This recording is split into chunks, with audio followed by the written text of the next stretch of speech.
തിരുവനന്തപുരം കളക്ടറേറ്റിൽ bomb ഭീഷണിയെക്കുറിച്ച് report ചെയ്യാനെത്തിയ മാധ്യമങ്ങളും ജനങ്ങളും ജീവനക്കാരും അതിനേക്കാൾ വലിയ ഭീഷണിയാണ് നേരിട്ടത്. ബോംബ് ഭീഷണിയെ തുടർന്ന് പുറത്തേക്കിറങ്ങിയ ജീവനക്കാരെയും ജനങ്ങളെയും തേനീച്ചക്കൂട്ടം വളഞ്ഞിട്ട് കുത്തി. മാധ്യമപ്രവർത്തകരും സബ് കളക്ടറും അടക്കം 80ഓളം പേർക്കാണ് കുത്തേറ്റത്.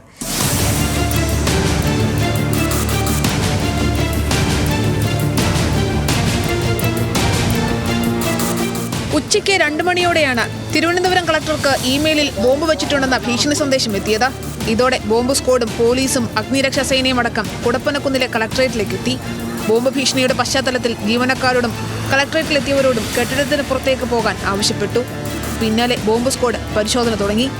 ഈ പരിശോധനയ്ക്കിടെയാണ് കളക്ടറേറ്റ് കെട്ടിടത്തിലുണ്ടായിരുന്ന വലിയ തേനീച്ചക്കൂട് അടർന്ന് താഴെ വീണത്. ഇതോടെ കാര്യങ്ങൾ കൈവിട്ടു.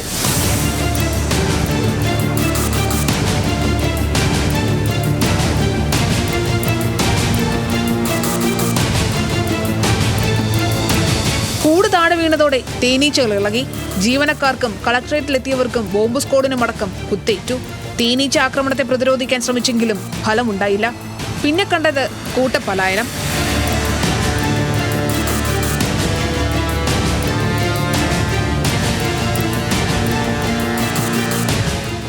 അത് സൈബർ കംപ്ലയിൻറ്റ് നമ്മൾ ലോഞ്ച് ചെയ്തിട്ടുണ്ട്. അത് ഹോക്സ് ആണോ അതോ സത്യമാണോ യഥാർത്ഥത്താണോ എന്താണോ അത് അന്വേഷിക്കാൻ വേണ്ടി നമ്മൾ പോലീസിനെ ഫോർമലി സൈബർ സെല്ലിൽ കംപ്ലയിൻറ്റ് കൊടുത്തിട്ടുണ്ട്. ഇമെയിൽ വന്നിട്ട് കുറച്ച് മണിക്കൂർ ആയിട്ടുണ്ട്. എന്നാലും നമ്മൾ ഏകദേശം 1.5 മണിക്കൂർ മുമ്പ് ഇമെയിൽ കണ്ടു. അതിനുശേഷം പോലീസിനെ ഔപചാരികമായിട്ട് ഇൻഫോം ചെയ്തു. ഇപ്പോൾ അന്വേഷണം നടക്കുന്നുണ്ട്. ഇത് ഓക്കെ തന്നെ പറയാനുണ്ട് ഇവിടെ എന്തൊരു പൈപ്പിൽ RDX ഒക്കെ വെച്ചിട്ടുണ്ട്. വലിയ ലൈഫ് ലോസ് ഒക്കെ ഉണ്ടാവും. അഫ്സർ ഗുരുവിനെ ഹാങ്കിങ്ങിനെ പറ്റിയിട്ടാണ് എന്തൊക്കെ പറഞ്ഞിട്ട് പല കാര്യങ്ങൾ പറഞ്ഞിട്ട്. പലർക്കും നിരവധി തവണ തേനീച്ചയുടെ കുത്തേറ്റു. ഗുരുതരമായി പരിക്കേറ്റ യുവതിയെ തിരുവനന്തപുരം മെഡിക്കൽ കോളേജിലേക്ക് മാറ്റി. ബോംബ് ഭീഷണി റിപ്പോർട്ട് ചെയ്യാനെത്തിയ മാധ്യമപ്രവർത്തകരും തേനീച്ചയുടെ ആക്രമണത്തിനിരയായി. ന്യൂസ് മലയാളം ക്യാമറാമാൻ JB ജ്യോതിഷിനും തേനീച്ചയുടെ കുത്തേറ്റു. ഏതാണ്ട് 7 പേരാണ് കൂടുതൽ കുത്തുകളേറ്റ് അവരെ ഇവിടെ കൊണ്ടുവന്നു. അപ്പോൾ ഗുരുതര സ്വഭാവം പ്രമാണിച്ചുകൊണ്ട് മെഡിക്കൽ കോളേജിലേക്ക് മാറ്റിയിട്ടുള്ളത്. ബാക്കിയുള്ളവരെല്ലാം ഇവിടെയാണ്. 70ഓളം പേരാണ്. അവരുടെ പരിക്ക് ഗുരുതരമല്ല. 5ഉം 10ഉം കടന്നൽ തേനീച്ചകളാണ് കുത്തിയിട്ടുള്ളത്.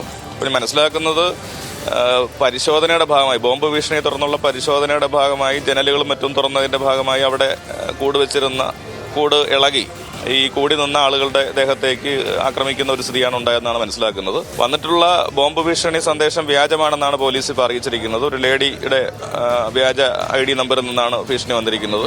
ഇതിനിടെ ബോംബ് ഭീഷണി വ്യാജമാണെന്ന് കണ്ടെത്തി. ഇമെയിൽ സന്ദേശത്തിന്റെ ഉറവിടം കണ്ടെത്താൻ പോലീസ് അന്വേഷണം ആരംഭിച്ചു. തേനീച്ച കൂടുകൾ ഒഴിവാക്കാൻ ആവശ്യമായ നടപടികൾ എടുക്കുമെന്ന് ജില്ലാ ഭരണകൂടവും ഇതോടെ വ്യക്തമാക്കി. ന്യൂസ് മലയാളം, തിരുവനന്തപുരം.